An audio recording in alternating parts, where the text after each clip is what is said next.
पिछले अध्याय में हमने जाना कि तिलोत्तमा की उत्पत्ति किस प्रकार हुई और उसके तिलोत्तमा नामकरण का कारण क्या था।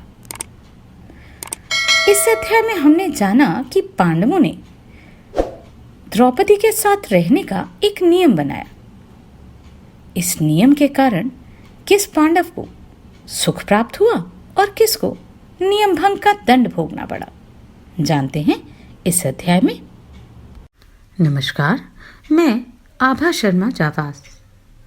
यदि आपको मेरा ये प्रयत्न सराहनीय लगा हो तो मुझे सब्सक्राइब करके प्रोत्साहित करें। वैशंपायन जी कहते हैं, जन्मेजय इस प्रकार नियम बनाकर पांडव लोग वहां रहने लगे। वे अपने अस्त्र शस्त्रों के प्रताप से दूसरे राजाओं को अधीन करते रहते थे। कृष्णा मनुष्यों में सिंह के समान वीर और अमित तेजस्वी उन पांचों पांडवों की आज्ञा के अधीन रहती थी। पांडव द्रौपदी के साथ और द्रौपदी उन पांचों वीर पतियों के साथ ठीक उसी तरह अत्यंत प्रसन्न रहती थी जैसे नागों के रहने से भोगवतीपुरी परम शोभा युक्त होती है। महात्मा पांडवों के धर्मानुसार बर्ताव करने के कारण समस्त कुरुवंशी निर्दोष एवं सुखी रहकर निरंतर उन्नति करने लगे।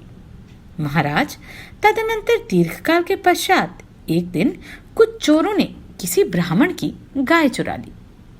अपने गोधन का अपहरण होता देख ब्राह्मण अत्यंत क्रुद्ध हो उठा और खांडवप्रस्थ में आकर उसने उच्च स्वर से पांडवों को पुकारा। पांडवों, हमारे गांव से कुछ नीच, क्रूर और पापात्मा चोर जबरदस्ती गोधन चुरा लिए जा रहे हैं। उनकी रक्षा के लिए दौड़ो। आज एक शांत स्वभाव ब्राह्मण का हविष्य कौए लूटकर खा रहे हैं। नीच सियार सिंह की सूनी गुफा को रौंद रहा है। जो राजा प्रजा की आय का छठा भाग कर के रूप में वसूल करता है किंतु प्रजा की रक्षा का कोई व्यवस्था नहीं करता, उसे संपूर्ण लोकों में पूर्ण पापाचारी कहा गया है। मुझ ब्राह्मण का धन चोर लिए जा रहे हैं। मेरे गौ के न रहने पर दुग्ध आदि भविष्य के अभाव से धर्म और अर्थ का लोप हो रहा है तथा मैं यहाँ आकर रो रहा हूँ।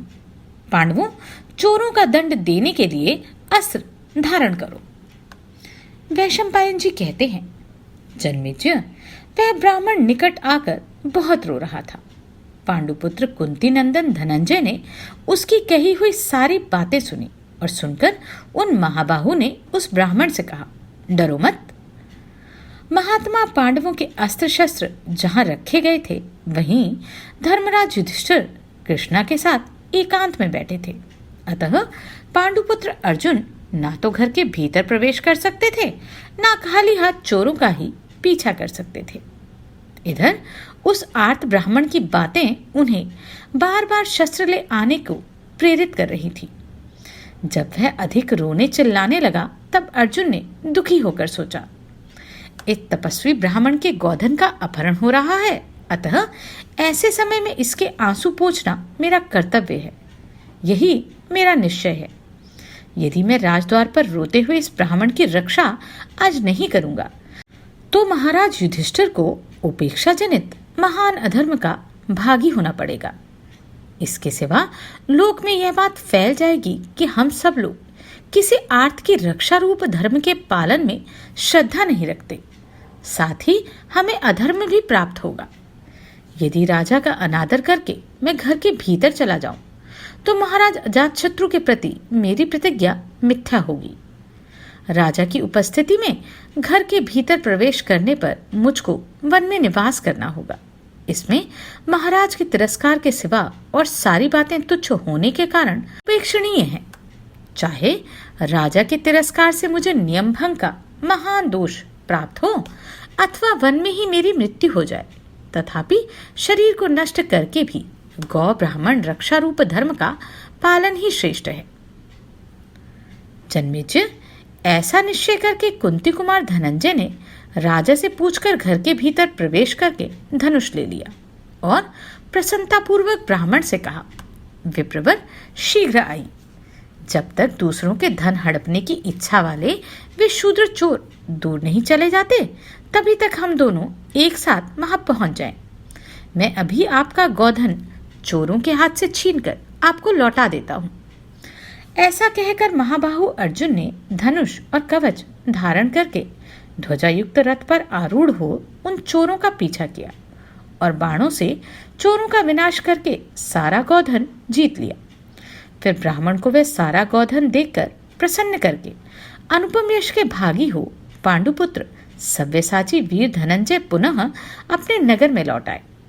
वहां आकर उन्होंने समस्त गुरुजनों को प्रणाम किया और उन सभी गुरुजनों ने उनकी बड़ी प्रशंसा एवं अभिनंदन किया। इसके बाद अर्जुन ने धर्मराज से कहा, प्रभु, मैंने आपको द्रौपदी के साथ देखकर पहले के निश्चित नियम को भंग किया है, अतः आप इसके लिए मुझे प्रायश्चित करने की आज्ञा दीजिए। मैं वनवास के लिए जाऊंगा, क्योंकि हम लोगों में यह नियम पहले ही तय हो गया है। अर्जुन के मुख से सहसा यह अप्रिय वचन सुनकर धर्मराज शोकातुर होकर लड़खड़ाती हुई वाणी में बोले, ऐसा क्यों करते हो? इसके बाद राजा युधिष्ठिर धर्म मर्यादा से कभी च्युत न होने वाले अपने भाई गुड़ाकेश धनंजय से फिर दीन होकर बोले, अनग, यदि तुम मुझको प्रमाण मानते हो तो मेरी यह बात सुनो। वीरवर, तुमने घर के भीतर प्रवेश करके तो मेरा प्रिय कार्य किया है, अतः उसके लिए मैं तुम्हें आज्ञा देता हूं, क्योंकि मेरे हृदय में वह अप्रिय नहीं है। यदि बड़ा भाई घर में स्त्री के साथ बैठा हो तो छोटे भाई का वहां जाना दोष की बात नहीं, परंतु छोटा भाई घर में हो तो बड़े भाई का वहां जाना उसके धर्म का नाश करने वाला है। अतः महाभाहो, मेरी बात मानो, वनवास का विचार छोड़ दो। ना तो तुम्हारे धर्म का लोप हुआ है, ना तुम्हारे द्वारा मेरा तिरस्कार ही किया गया है। अर्जुन बोले, प्रभु, मैंने आपके ही मुख से सुना है कि धर्माचरण में कभी बहानेबाजी नहीं करनी चाहिए, अतः मैं सत्य की शपथ खाकर और शस्त्र छूकर कहता हूं कि सत्य से विचलित नहीं होऊंगा। यशोवर्धन, मुझे आप वनवास के लिए आज्ञा दें। मेरा यह निश्चय है कि मैं आपकी आज्ञा के बिना कोई कार्य नहीं करूंगा। वैशंपायन जी कहते हैं, जन्मेजय, राजा की आज्ञा लेकर अर्जुन ने वनवास की दीक्षा ली और वन में 12 वर्षों तक रहने के लिए वहां से चल पड़े। जन्मेजय कौरव वंश का यश बढ़ाने वाले महाबाहु अर्जुन जब जाने लगे, उस समय बहुत से वेदज्ञ महात्मा ब्राह्मण उनके साथ हो लिए। वेद वेदांगों के विद्वान, आध्यात्म चिंतन करने वाले, भिक्षाजीवी ब्रह्मचारी, भगवत भक्त, पुराणों के ज्ञाता सूत, अन्य कथावाचक, सन्यासी, वानप्रस्थ तथा जो ब्राह्मण मधुर स्वर से दिव्य कथाओं का पाठ करते हैं, वे सब अर्जुन के साथ गए। जैसे इंद्र देवताओं के साथ चलते हैं, उसी प्रकार पांडुनंदन अर्जुन पूर्वोक्त पुरुषों तथा अन्य बहुत से मधुरभाषी सहायकों के साथ यात्रा कर रहे थे। भारत नरश्रेष्ठ अर्जुन ने मार्ग में अनेक रमणीय एवं विचित्र वन, सरोवर, नदी, सागर, देश और पुण्य तीर्थ देखे। धीरे धीरे गंगा द्वार में पहुंचकर शक्तिशाली पार्थ ने वहीं डेरा डाल दिया। जन्मेजय, गंगा द्वार में अर्जुन का एक अद्भुत कार्य सुनो, जो पांडवों में श्रेष्ठ विशुद्ध चित्त धनंजय ने किया था। भारत, जब कुंती कुमार और उनके साथी ब्राह्मण लोग गंगा द्वार में ठहर गए, तब उन ब्राह्मणों ने अनेक स्थानों पर अग्निहोत्र के लिए अग्नि प्रकट की। गंगा के तट पर जब अलग अलग अग्नियां प्रज्वलित हो गईं और सन्मार्ग में स्थित एवं मन इंद्रियों को वश में रखने वाले विद्वान ब्राह्मण लोग स्नान करके फूलों के उपहार चढ़ाकर जब पूर्वोक्त अग्नियों में आहुति दे चुके, तब उन महात्माओं के द्वारा उस गंगा द्वार नामक तीर्थ की शोभा बहुत बढ़ गई। इस प्रकार विद्वान एवं महात्मा ब्राह्मणों ने जब उनका आश्रम भरा पूरा हो गया, उस समय कुंती नंदन अर्जुन स्नान करने के लिए गंगा में उतरे। राजन, वहां स्नान करके पितरों का तर्पण करने के पश्चात अग्निहोत्र करने के लिए वे जल से निकलना ही चाहते थे कि नागराज की पुत्री उलूपी ने उनके प्रति आसक्त हो पानी के भीतर से ही महाबाहु अर्जुन को खींच लिया। नागराज कौरव्य के परम सुंदर भवन में पहुंचकर पांडुनंदन अर्जुन ने एकाग्रचित होकर देखा तो वहां अग्नि प्रज्वलित हो रही थी। उस समय कुंती पुत्र धनंजय ने निर्भीक होकर उसी अग्नि में अपना अग्निहोत्र कार्य संपन्न किया। इससे अग्निदेव बहुत संतुष्ट हुए। अग्निहोत्र का कार्य कर लेने के पश्चात अर्जुन ने नागराज कन्या से हंसते हुए यह बात कही, भीरू, तुमने ऐसा साहस क्यों किया? भाविनी, ये कौन सा देश है? सुभगे, तुम कौन हो? किसकी पुत्री हो? उलूपी ने कहा, राजन, ऐरावत नाग के कुल में कौरव्य नामक नाग उत्पन्न हुए हैं। मैं उन्हीं की पुत्री नागिन हूं। मेरा नाम उलूपी है। नरश्रेष्ठ, जब आप स्नान करने के लिए समुद्र गामिनी नदी गंगा में उतरे, उस समय आपको देखते ही मैं काम वेदना से मूर्छित हो गई थी। निष्पाप कुरुनंदन, मैं आपके लिए कामदेव के ताप से जली जा रही हूं। मैंने आपके सिवा दूसरे को अपना हृदय अर्पण नहीं किया, अतः मुझे आत्मदान देकर आनंदित कीजिए। अर्जुन बोले, भद्रे, यह मेरे 12 वर्षों तक चालू रहने वाला ब्रह्मचर्य व्रत का समय है। धर्मराज युधिष्ठिर ने मुझे इस व्रत के पालन की आज्ञा दी है, अतः मैं अपने वश में नहीं हूँ। जलचारिणी, मैं तुम्हारा भी प्रिय करना चाहता हूँ।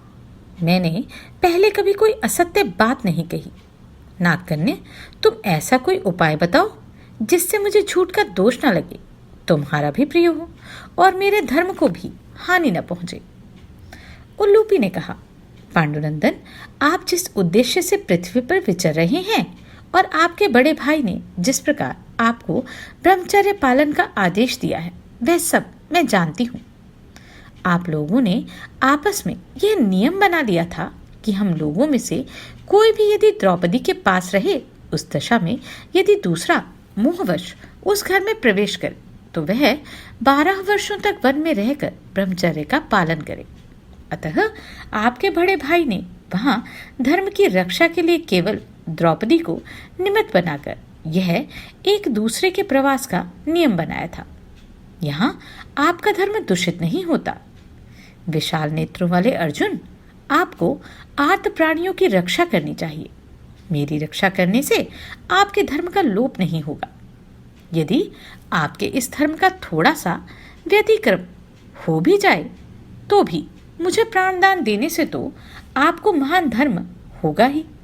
अतः मेरे स्वामी कुंती कुमार अर्जुन, मैं आपकी भक्त हूँ, मुझे स्वीकार कीजिए। यह आर्तरक्षण सत्पुरुषों का मत है।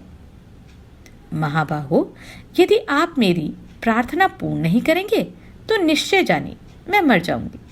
अतः मुझे प्राणदान देकर अत्यंत उत्तम धर्म का अनुष्ठान कीजिए। पुरुषोत्तम, आज मैं आपकी शरण में आई हूँ। कुंती कुमार, आप प्रतिदिन न जाने कितने दीनों और अनाथों की रक्षा करते हैं। मैं भी यही आशा लेकर शरण में आई हूँ कि बार बार दुखी होकर रोती गिड़गिड़ाती हूँ। मैं आपके प्रति अनुरक्त हूँ और आपसे समागम की याचना करती हूँ। अतः मेरा प्रिय मनोरथ पूर्ण कीजिए। मुझे आत्मदान देकर मेरी कामना सफल कीजिए। वैशंपायन जी कहते हैं, जन्मेजय, नागराज की कन्या उलूपी के ऐसा कहने पर कुंती कुमार अर्जुन ने धर्म को ही सामने रखकर वह सब कार्य पूर्ण किया। प्रतापी अर्जुन ने नागराज के घर में ही वह रात्रि व्यतीत की। फिर सूर्योदय होने पर वे कौरव्य के भवन से ऊपर को उठे। उलूपी के साथ अर्जुन फिर गंगा द्वार में आ पहुंचे। साध्वी उलूपी उन्हें वहां छोड़कर पुनः अपने घर को लौट गई। भारत जाते समय उसने अर्जुन को यह वर दिया कि आप जल में सर्वत्र अजेय होंगे और सभी जलचर आपके वश में होंगे, इसमें संशय नहीं है। इस प्रकार अर्जुन ने उलूपी के गर्भ से अत्यंत मनोहर तथा महान बल पराक्रम से संपन्न इरावान नामक महाभाग पुत्र उत्पन्न किया। जन्मेजय, रात की वह सारी घटना ब्राह्मणों से कहकर इंद्रपुत्र अर्जुन हिमालय के पास चले गए। अगस्त्यवट, वशिष्ठ पर्वत तथा भृगुतुंग पर जाकर उन्होंने शौच स्नान आदि किए। भारत, कुरुश्रेष्ठ अर्जुन ने उन तीर्थों में ब्राह्मणों को कई हजार गौएं दान की। और द्विजातियों के रहने के लिए घर एवं आश्रम बनवा दिए। हिरण्यबिंदु तीर्थ में स्नान करके पांडव श्रेष्ठ पुरुषोत्तम अर्जुन ने अनेक पवित्र स्थानों के दर्शन किए। जन्मेजय तत्पश्चात हिमालय से नीचे उतरकर भरत कुलभूषण नरश्रेष्ठ अर्जुन पूर्व दिशा की ओर चल दिए। भारत फिर उस यात्रा में कुरुश्रेष्ठ धनंजय ने क्रमशः अनेक तीर्थों का तथा नैमिषारण्य तीर्थ में बहने वाली रमणीय उत्पालिनी नदी नंदा, अपर नंदा, यशस्विनी कौशिकी अर्थात कोसी महानदी, गया तीर्थ और गंगा जी का भी दर्शन किया। इस प्रकार उन्होंने सब तीर्थों और आश्रमों को देखते हुए स्नान आदि से अपने को पवित्र करके ब्राह्मणों के लिए बहुत सी गौएं दान की। तदनंतर अंग, वंग और कलिंग देशों में जो कोई भी पवित्र तीर्थ और मंदिर थे उन सब में भी गए और उन तीर्थों का दर्शन करके उन्होंने विधि पूर्वक वहां धन दान किया। कलिंग राष्ट्र के द्वार पर पहुंचकर अर्जुन के साथ चलने वाले ब्राह्मण उनकी अनुमति लेकर वहां से लौट गए, परंतु कुंती पुत्र शूरवीर धनंजय उन ब्राह्मणों की आज्ञा ले थोड़े से सहायकों के साथ उस स्थान की ओर गए जहां समुद्र लहराता था। कलिंग देश को लांघकर शक्तिशाली अर्जुन अनेक देशों, मंदिरों तथा रमणीय अटालिकाओं का दर्शन करते हुए आगे बढ़े। इस प्रकार वे तपस्वी मुनियों से सुशोभित महेंद्र पर्वत का दर्शन कर समुद्र के किनारे किनारे यात्रा करते हुए धीरे धीरे मणिपुर पहुंच गए। वहां के संपूर्ण तीर्थों और पवित्र मंदिरों में जाने के बाद महाबाहु अर्जुन मणिपुर नरेश के पास गए। राजन, मणिपुर के स्वामी धर्मज्ञ चित्रवाहन थे। उनके चित्रांगदा नाम वाली एक परम सुंदरी कन्या थी। उस नगर में विचरण करती हुई उस सुंदर अंगों वाली चित्रवाहन कुमारी को अकस्मात देखकर अर्जुन के मन में उसे प्राप्त करने की अभिलाषा हुई। अतः राजा से मिलकर उन्होंने अपना अभिप्राय इस प्रकार बताया। महाराज, मुझ महा मनस्वी क्षत्रिय को आप अपनी यह पुत्री प्रदान कर दीजिए। यह सुनकर राजा ने कहा, आप किनके पुत्र हैं और आपका क्या नाम है? अर्जुन ने उत्तर दिया, मैं महाराज पांडु तथा कुंती देवी का पुत्र हूँ। मुझे लोग धनंजय कहते हैं। तब राजा ने उन्हें सांत्वना देते हुए कहा, इस कुल में पहले प्रबंधन नाम से प्रसिद्ध एक राजा हो गए हैं। उनके कोई पुत्र नहीं था, अतः उन्होंने पुत्र की इच्छा से उत्तम तपस्या प्रारंभ की।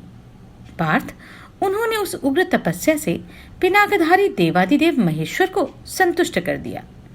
तब देवी देवेश्वर भगवान उमापति उन्हें वरदान देते हुए बोले, तुम्हारे कुल में एक एक संतान होती जाएगी।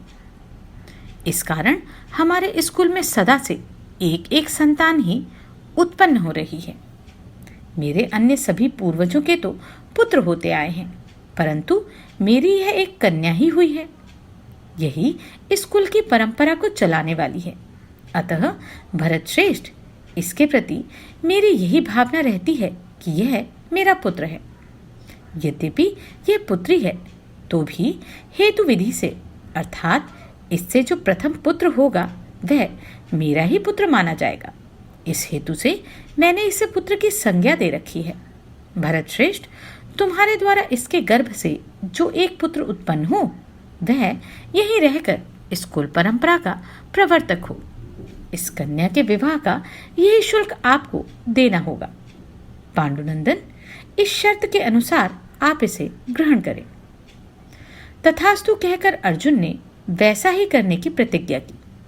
उस कन्या का पाणी ग्रहण करके उन्होंने 3 वर्षों तक उसके साथ उस नगर में निवास किया। उसके गर्भ से पुत्र उत्पन्न हो जाने पर उस सुंदरी को हृदय से लगाकर अर्जुन ने विदा ली तथा राजा चित्रवाहन से पूछकर वे पुनः तीर्थों में भ्रमण करने के लिए चल पड़े। भरत श्रेष्ठ, तदनंतर अर्जुन दक्षिण समुद्र के तट पर तपस्वी जनों से सुशोभित परम पुण्यमय तीर्थों में गए। वहां उन दिनों तपस्वी लोग 5 तीर्थों को छोड़ देते थे। ये वे ही तीर्थ थे जहां पूर्व काल में बहुतेरे तपस्वी महात्मा भरे रहते थे। उनके नाम इस प्रकार हैं: अगस्त्य तीर्थ, सौभद्र तीर्थ, परम पावन पौलम तीर्थ, अश्वमेध यज्ञ का फल देने वाला स्वच्छ कारंधम तीर्थ तथा पापनाशक महान भारद्वाज तीर्थ। कुरुश्रेष्ठ अर्जुन ने इन 5 तीर्थों का दर्शन किया। पांडुपुत्र अर्जुन ने देखा ये सभी तीर्थ बड़े एकांत में हैं, तो भी एकमात्र धर्म में बुद्धि को लगाए रहने वाले मुनि भी उन तीर्थों को दूर से छोड़ दे रहे हैं। तब कुरुनंदन धनंजय ने दोनों हाथ जोड़कर तपस्वी मुनियों से पूछा, वेदवक्ता ऋषिगण, इन तीर्थों का परित्याग किस लिए कर दिया गया? तपस्वी बोले, कुरुनंदन, उन तीर्थों में 5 घड़ियाल रहते हैं जो नहाने वाले तपोधन ऋषियों को जल के भीतर खींच लेते हैं, इसलिए ये तीर्थ मुनियों द्वारा त्याग दिए गए हैं। वैशंपायन जी कहते हैं, उनकी बातें सुनकर कुरुश्रेष्ठ महाबाहु अर्जुन उन तपोधनों के मना करने पर भी उन तीर्थों का दर्शन करने के लिए गए। तदनंतर परंतप शूरवीर अर्जुन महर्षि सुभद्र के उत्तम सौभद्र तीर्थ में सहसा उतरकर स्नान करने लगे। इतने में ही जल के भीतर विचरने वाले एक महान ग्रह ने नरश्रेष्ठ कुंती कुमार धनंजय का एक पैर पकड़ लिया, परंतु बलवानों में श्रेष्ठ महाबाहु कुंती कुमार बहुत उछल कूद मचाते हुए उस जलचर जीव को लिए लिए पानी से बाहर निकल आए। यशस्वी अर्जुन द्वारा पानी के ऊपर खींच आने पर वह ग्रास समस्त आभूषणों से विभूषित एक परम सुंदरी नारी के रूप में परिणत हो गया। राजन, वह दिव्य रूपिणी मनोरमा रमणी अपनी अद्भुत कांति से प्रकाशित हो रही थी। यह महान आश्चर्य की बात देखकर कुंतीनंदन धनंजय बड़े प्रसन्न हुए और उस स्त्री से इस प्रकार बोले, कल्याणी, तुम कौन हो और कैसे जलचर योनि को प्राप्त हुई हो? तुमने पूर्व काल में ऐसा महान पाप कौन सा किया है जिससे तुम्हारी यह दुर्गति हुई? वर्गा बोली, महाबाहो, मैं नंदनवन में विहार करने वाली एक अप्सरा हूँ। महाबल, मेरा नाम वर्गा है। मैं कुबेर की नित्य प्रेयसी रही हूँ। मेरी 4 दूसरी सखियां भी हैं। वे सब इच्छानुसार गमन करने वाली और सुंदरी हैं। उन सबके साथ एक दिन मैं लोकपाल कुबेर के घर पर जा रही थी। मार्ग में हम सब ने उत्तम व्रत का पालन करने वाले एक ब्राह्मण को देखा। वे बड़े रूपवान थे और अकेले एकांत में रहकर वेदों का स्वाध्याय करते थे। राजन, उन्हीं की तपस्या से वह सारा वन प्रांत तेजोमय हो रहा था। वे सूर्य की भांति उस संपूर्ण प्रदेश को प्रकाशित कर रहे थे। उनकी वैसी तपस्या और वह अद्भुत एवं उत्तम रूप देखकर हम सभी अप्सराएं उनके तप में विघ्न डालने की इच्छा से उस स्थान में उतर पड़ी। भारत में सौरभेयी, समीची, बुदबुदा और लता 5 एक ही साथ उन ब्राह्मण के समीप गए और उन्हें लुभाती हुई हंसने तथा गाने लगी। परंतु वीरवर, उन्होंने किसी प्रकार भी अपने मन को हमारी ओर नहीं खींचने दिया। वे महान तेजस्वी ब्राह्मण निर्मल तपस्या में संलग्न थे। वे उससे तनिक भी विचलित नहीं हुए। क्षत्रिय शिरोमणि, हमारी उद्दंडता से कुपित होकर उन ब्राह्मण ने हमें शाप दे दिया, तुम लोग 100 वर्षों तक जल में ग्रह बनकर रहोगी। वर्गा बोली, भरतवंश के महापुरुष उन ब्राह्मण का शाप सुनकर हमें बड़ा दुख हुआ। तब हम सब अपने धर्म से च्युत न होने वाले उन तपस्वी विप्र की शरण में गए और इस प्रकार बोली, ब्राह्मण, हम रूप, यौवन और काम से उन्मत्त हो गई थी, इसलिए यह अनुचित कार्य कर बैठी। आप कृपा पूर्वक हमारा अपराध क्षमा करें। तपोधन, हमारा तो पूर्ण रूप से यही मरण हो गया कि हम आप जैसे शुद्धात्मा मुनि को लुभाने के लिए यहाँ आए। धर्मात्मा पुरुष ऐसा मानते हैं कि स्त्रियां अवध्य होती हैं, अतः आप अपने धर्मचरण द्वारा निरंतर उन्नति कीजिए। आपको हम अबलाओं की हत्या नहीं करनी चाहिए। धर्मज्ञ ब्राह्मण समस्त प्राणियों पर मैत्री भाव रखने वाला कहा जाता है। भद्र पुरुष, मनीषी पुरुषों का यह कथन सत्य होना चाहिए। श्रेष्ठ महात्मा शरणागतों की रक्षा करते हैं, हम भी आपकी शरण में आई हैं, अतः आप हमारे अपराध क्षमा करें। वीरवर उनके ऐसा कहने पर सूर्य और चंद्रमा के समान तेजस्वी तथा शुभ कर्म करने वाले उन धर्मात्मा ब्राह्मण ने उन सब पर कृपा की।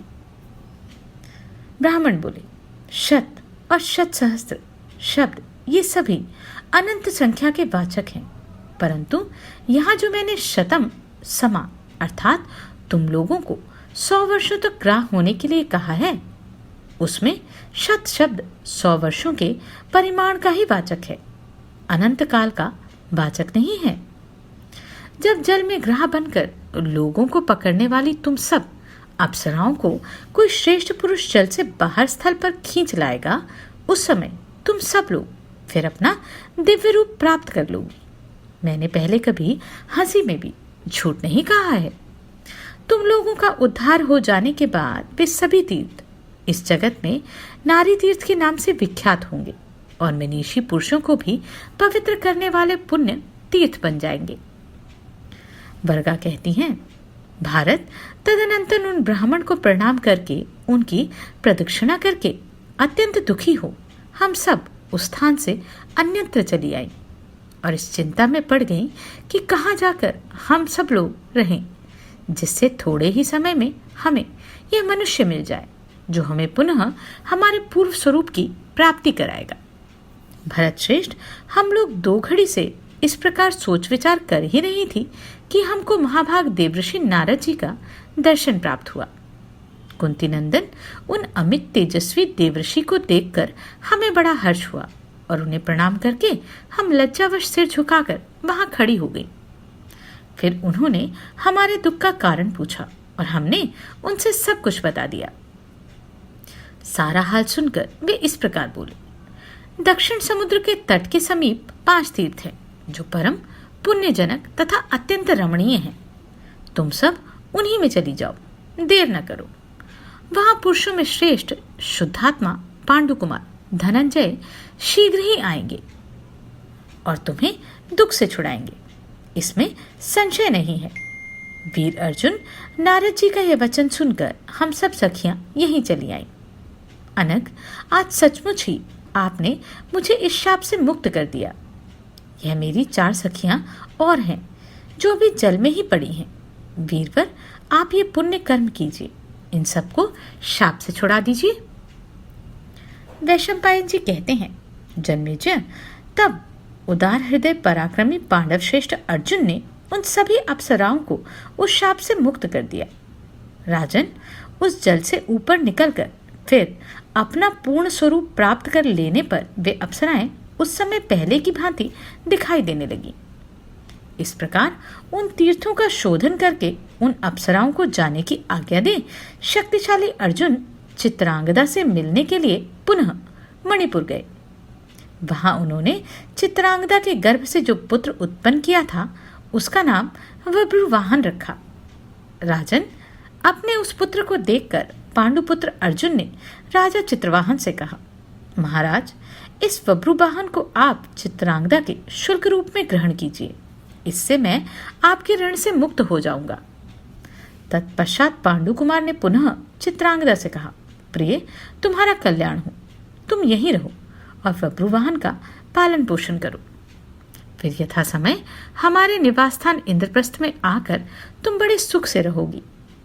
वहां रहने पर माता कुंती, युधिष्ठिर, भीमसेन, मेरे छोटे भाई नकुल, सहदेव, अन्य बंधु बांधवों को देखने का तुम्हें अवसर मिलेगा।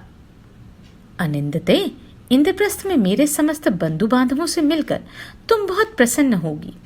सदा धर्म पर स्थित रहने वाली सत्यवादी कुंती नंदन महाराज युधिष्ठिर सारी पृथ्वी को जीतकर राजसूय यज्ञ करेंगे। उस समय वहां भूमंडल के नरेश नामधारी सभी राजा आएंगे। तुम्हारे पिता भी बहुत से रत्नों को भेंट लेकर उस समय उपस्थित होंगे। चित्रवाहन की सेवा के निमित्त उन्हीं के साथ राजसूय यज्ञ में तुम भी चली आना। मैं वहीं तुमसे मिलूंगा। इस समय पुत्र का पालन करो और शोक छोड़ दो। बभ्रुवाहन के नाम से मेरा प्राण ही इस भूतल पर विद्यमान है, अतः तुम इस पुत्र का भरण पोषण करो। यह इस वंश को बढ़ाने वाला पुरुष रत्न है। यह धर्मतः चित्रवाहन का पुत्र है, किंतु शरीर से पुरुवंश को आनंदित करने वाला है। अतः पांडवों के इस प्रिय पुत्र का तुम सदा पालन करो।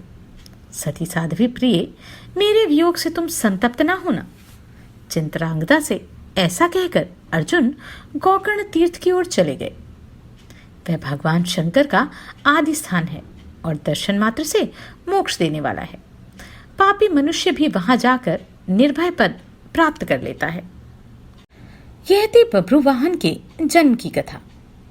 चित्रांगदा को आश्वासन देकर अर्जुन किस ओर चल पड़े, जानते हैं अगले अध्याय में।